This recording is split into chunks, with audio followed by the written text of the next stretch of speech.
let's start with this, because we have had two significant transfer lines already this morning, as Chelsea looks set to miss out on two of Europe's most sought-after strikers. That's Victor Osimhen and Ivan Toney, who are both heading for Saudi Arabian side Ahli, or are they? Right. Yeah, that will certainly be a decent front two if they do get both. Well, Toney set for his medical in London right now after they agreed a £40 million fee with Brentford. Early this morning, we brought you news that Osimhen is also on his way there after Ahli had agreed a £67 million fee with Napoli, so over £100 million for them both, Rob. Yeah, there is a but, yes, though. However, we are hearing senior sources in Saudi Arabia saying that they do not see how it's possible for Ahli to sign both Osimhen and Toney. Ahli do not have two slots available for two foreign players unless one of them is under 21. Saudi Pro League clubs are allowed 10 foreign players in their 25-player squad. We are also told they don't need another two strikers, and they do not have the budget for both players. To sign both players, Ahli would have until Monday night's midnight SPL deadline to free up a slot by selling a foreign player. Jay, OK, digest all of that, and please make sense of it. Because what we're hearing, first of all, was Osimhen looks set to go ahead, then what, about an hour later, we're hearing Toney, £40 million deal going out there. And now we're being told, well, hang about, not both of them can go. To be honest, I think when you look at the quality of both players, I think any team in the world would want to have them, especially in Saudi. I think that Ahli would definitely be looking to get rid of one of those players in those 10 slots. I don't think that would be a problem, and I think they could swallow the cost, especially if it's the player on less money. But I'm more intrigued as to why Osimhen would want to go there at 25 years old. I can understand why Toney would want to go there, because he don't really have a landing spot at the moment at a big club, because all those slots will be filled. He's 28 years old, like I said, and it's a lot of money. So I think you have to start taking that into consideration. OK, let's get back to Chelsea and talking strikers, because it's been the big story this morning so far. And I guess the good thing about this potential that they can't both sign is it's going to rumble on throughout the day, most likely, Rob, maybe even till Monday. Let's talk Ivan Toney to start off with, though. Do you think this would be a good move for him to go out to Saudi Arabia? We don't know any of the numbers that might be involved for him personally as of yet. They're going to be big numbers. They're going to be big.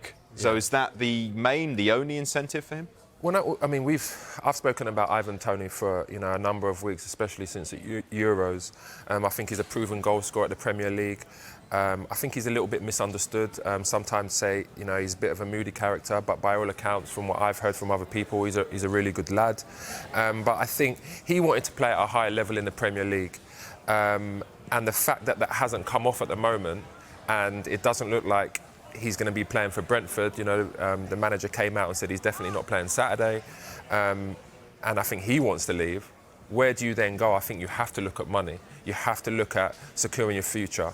And fans and people will look at it like, I can't believe he's going to Saudi, but ultimately football is a job, right? And you have to look at how you can secure your family. You need to look at, what is going to benefit me by going to another team in the Premier League and might be earning a fraction. I think this is a good move for him at that particular age, since he can't get a top Premier League club.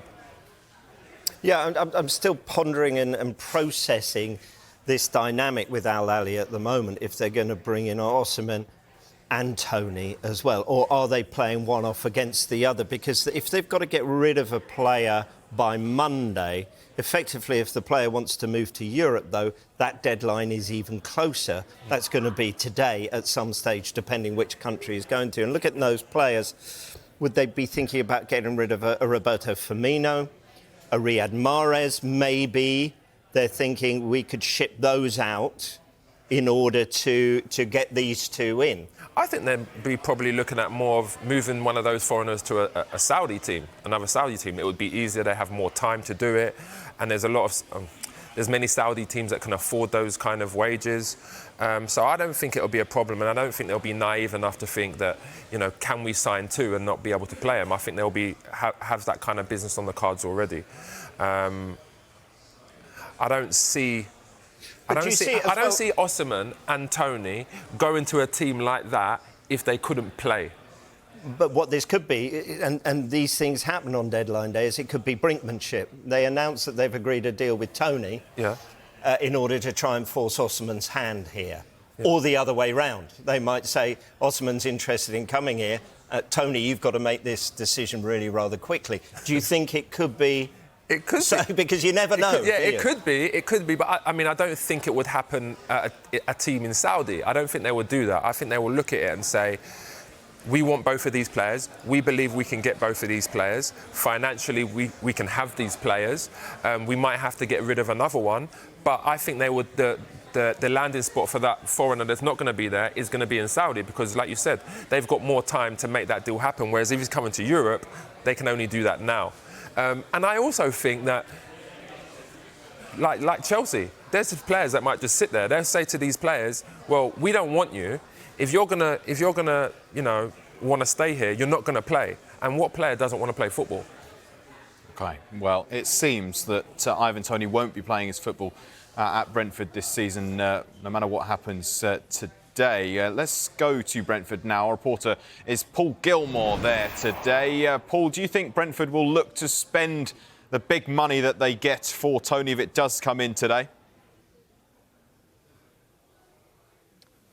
Well, it's interesting. We're here in the room where Thomas Frank has been fielding many questions about Ivan Toney over the last month or so. We did speak to him last week live on Sky Sports News, and he talked up the balance in his squad and the fact that he's very happy with the players they already have. Of course, Brentford have been unfortunate with Igor Thiago having been injured. A really promising signing, an exciting signing for Brentford, and he's out until around January time. But other than that, they feel that they've got a good balance in their squad. Interestingly, in the last few minutes, one source has told me that it is more likely that Ahli will sign one or the other of Ivan Toney and Victor Osimhen. So at the moment, that source saying that Toney is more likely he is on his way for a medical, having seen that £40 million deal agreed now with Ahli. And that certainly backs up the information reported earlier by our chief reporter, Kaveh Solokol, saying that just certainly there wasn't the budget for both players and they actually don't need two strikers. But at the moment, as things stand, it certainly feels like Ivan Toney, the end of his Premier League career, is close as he's on his way for that medical. Okay, Paul, could be a busy day for you. Thank you.